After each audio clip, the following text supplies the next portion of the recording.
शांति शांति। तो बुरे संकल्प जिससे किसी का अहित होता उसका त्याग। दूसरा, अनावश्यक संकल्पों का त्याग करिए। बुरे संकल्प उसे कहते हैं जिससे किसी का अहित होता हो, और अनावश्यक संकल्प उसे कहते हैं जिसका वर्तमान से संबंध नहीं है, वर्तमान में पूर्ण करने योग्य नहीं है, और हमारे में वो शक्ति भी नहीं है, और हमारे विषय भी नहीं है। क्या करें, सड़कें बड़ी खराब है, सड़कें ऐसी हो जाए वैसा हो, अब हमारे वश में नहीं है तो छोड़ दो। सड़कों पे बम्पर बड़े बड़े बना रखे हैं, इससे प्रदूषण बढ़ता है। अब क्या करें, अंधाधुंधी सरकार हो जाती है, जहां तहां ऑफिसर ऑर्डर ठोक देते हैं, ये करना है। सड़क वाले मजदूरों को जैसा खोपड़ी में आता है बड़े बड़े बम्पर बना देते हैं। ये इच्छा नहीं है, लेकिन आपके बश का नहीं है तो आप उसको त्याग दीजिए। बापू के बश का है तो मैंने बोल दिया, और ये खबर पहुंचेगी धीरे धीरे। बड़े बड़े बम्परों में कोई न कोई अधिकारी अक्ल वाले आएंगे, थोड़ी व्यवस्था संभाल ले। ऐसे ही टोल टैक्स बहुत जुल्म का। पाकिस्तान में हम 600 किलोमीटर की यात्रा की टोल टैक्स वाले सड़क पर, तो कहीं 10 रुपया ऐसी जगहों पर 100, 80, 100, 90 किलोमीटर 10-10 रुपये, और एक जगह पर 150 किलोमीटर का था, वहां 15 रुपये टोल टैक्स पड़ा। लेकिन भारत में टोल टैक्स इतना लूट मचा रखी है कि मेरा भारत वासियों का कितना जेब खाली होता है। पाकिस्तान का 600 किलोमीटर हमने मुसाफरी की, 55 रुपए लगे, और यहाँ 100 किलोमीटर मुसाफरी करते तो पाकिस्तानी 55 तो हिंदुस्तानी हो गए 40 रुपए। 600 किलोमीटर के 40 रुपए लगे हमको। हम जाके आए 10 फरवरी से 16 फरवरी मेरा कार्यक्रम पाकिस्तान में था। कराची से हम रेड़की के तरफ गए थे, और बीच में ये 5-6 टोल टैक्स आए थे। तो मेरे हृदय में पहले से पीड़ा थी कि अमेरिका, लंदन और देशों में हम घूम के आए, वहां इतना जुल्म नहीं है टोल टैक्स का जितना भारत में मच गया है। पहले का रजिस्ट्रेशन, पहले का दस्तावेज किए हुए हैं, जो 5-7 साल सरकार पहले की थी तब से किए। मैं तो चाहूंगा ऐसी सरकार आ जाए और ऐसे कुछ पब्लिक की भलाई की कोई अर्जियां करने वाले वकीलों की कोई कमेटी आ जाए कि ये देश भर का जो लूट मच रखी है टोल टैक्स, जो लंबी गाड़ी है बड़ी, उनका इंदौर से खंडवा जाते जाते 400 रुपया टैक्स 10 पहिए वाले, और कारों का भी बहुत टैक्स है। तो इससे देश खोखला हो जाएगा। जितना ट्रकों पर, कारों पर टैक्स डालकर विदेशी कंपनी वाले लूटेंगे, उतने ही देशवासियों की जेबें खाली होगी, वस्तुएं महंगी होगी। जो क्लेंडर है, ड्राइवर है, उनके बच्चे तो बेचारे अनपढ़ रह जाते, रूखे सूखे, और इनके टैक्स ले लेके वो अरबों अरबों रुपए प्रदेश में चले जाते हैं।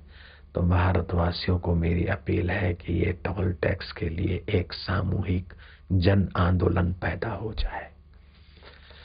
जो पैसे ले दे के रुपए 5-25 लाख, 5-25 करोड़ ले दे के जो फाइल में चेक साइन करवा लेते मिनिस्टरों से, 15-15 वर्ष उस रोड पर उनकी मालिकियत रहेगी लूटने की। कहीं 10 वर्ष का ठेका है, कहीं 15 वर्ष का, कहीं जितना भी होगा। तो ये 15 वर्ष तक, 10 वर्ष तक उस सड़क से गुजरने वाले लोग लुटते जाएं, मेरा हृदय पीड़ा अनुभव करता है। तो ये बुरा संकल्प नहीं है, ये शुभ संकल्प है। और अगर ये शुभ संकल्प को एक व्यक्ति पूरा नहीं कर सकता, इसलिए मैं समाज के आगे रखता हूँ। पूरा समाज संकल्प करे कि टोल टैक्स की लूट कम होगी, बिल्कुल हो के रहेगा ये काम।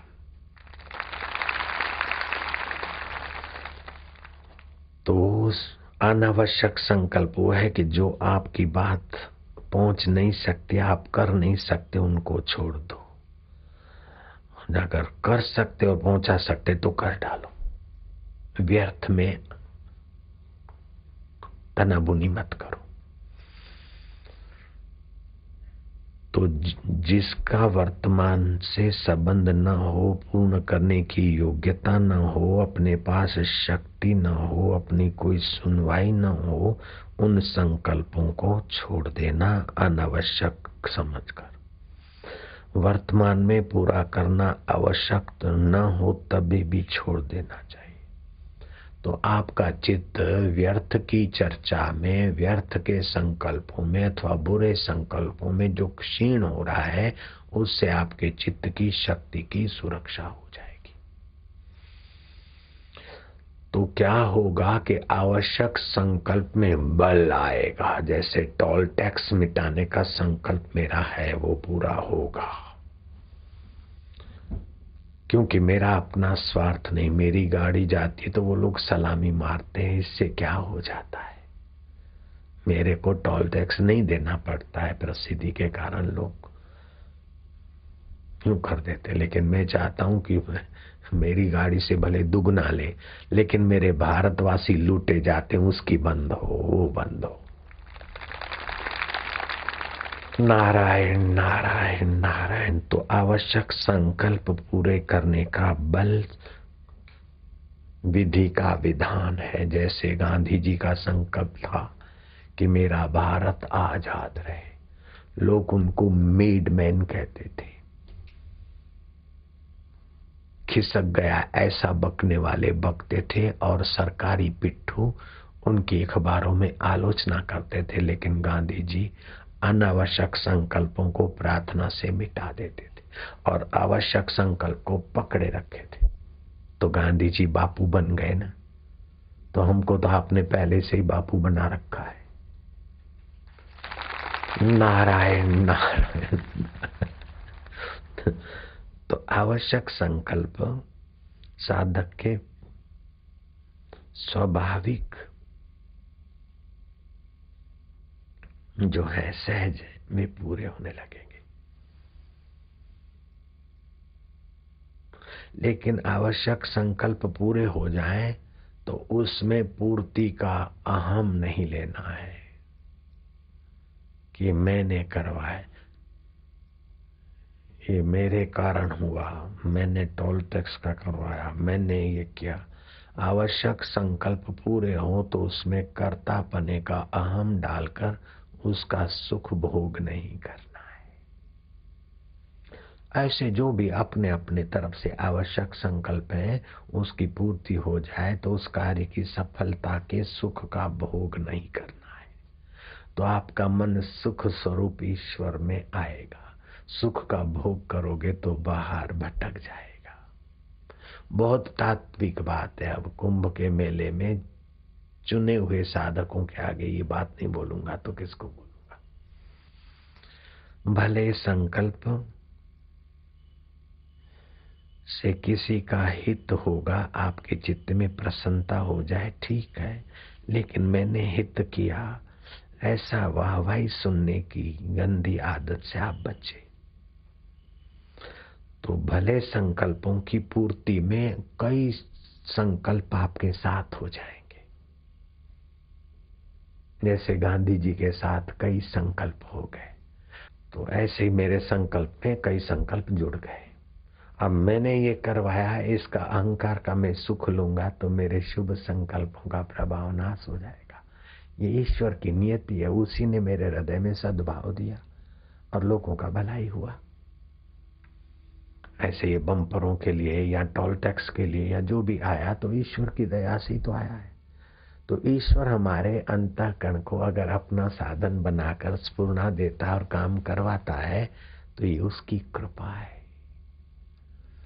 सीता जी हनुमान जी को कहती कि हनुमान